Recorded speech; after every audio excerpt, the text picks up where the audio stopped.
Sushma kitchen থেকে সবাইকে স্বাগত জানিয়ে আবার একটা নতুন ভিডিও নিয়ে চলে এসেছি।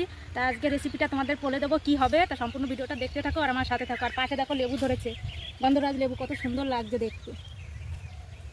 তো বন্ধুরা, মাঠ থেকে ঘুরে চলে এসেছি আমার রান্নাঘরে। এবার রান্না করে চলে এসেছি, এবার তোমাদের বলে দিই রেসিপিটা কি হবে। আজকে দেখো এই যে দেশি ধনে শাক, আর এই ধনে শাক দিয়ে কষা মুরগির মাংস হবে। তা সম্পূর্ণ ভিডিওটা দেখতে থাকো আর আমার সাথে থাকো। মাংসটা আমি কেটে ছোট করে নিয়েছি, আর এখানে এখন ধনেপাতা বেছে নেবো। নিয়েছি টমেটো, একটু হিং নিয়েছি, রসুন নিয়েছি, পেঁয়াজ নিয়েছি, কাঁচা লঙ্কা নিয়েছি, আদা নিয়েছি, এগুলো সব বেছে কেটে নেবো।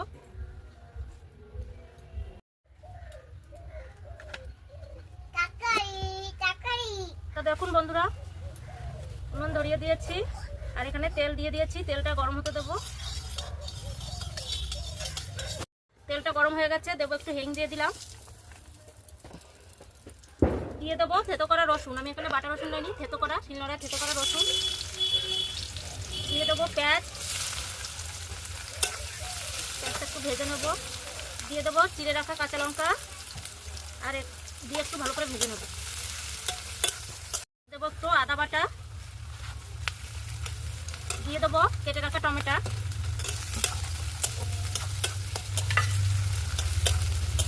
দিয়ে একটু ভেজে নেব। এখানে নুনটা দিয়ে দিলাম পরিমাণ মতন, দেবো একটু হলুদ গুঁড়ি দিয়ে দেবো। পেঁয়াজ টমেটো আদা রসুনটা একটু ভেজে নিয়েছি, এবার কেটে রাখা মাংসটা দিয়ে দেবো। মাংসটা একটু ভেজে নেব। মাংসটা একটু ভেজে নিয়েছি, এখন দিয়ে দেবো লঙ্কার গুঁড়ো, দিয়ে দেবো ধনের গুঁড়ো, আর এখানে রয়েছে জিরের গুঁড়ো, সবটাই দিয়ে দেবো। তা দেখুন বন্ধুরা, মাংসটা ভালো করে কষিয়ে নিয়েছি, আর উপর থেকে আমি এখন ধনে শাকগুলো দিয়ে দেবো।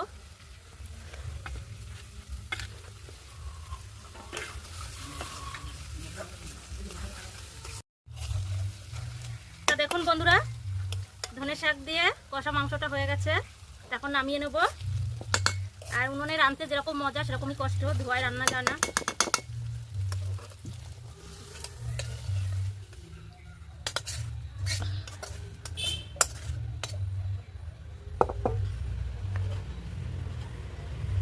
ধনে শাক দিয়ে কষা মাংসটা হয়ে গেছে।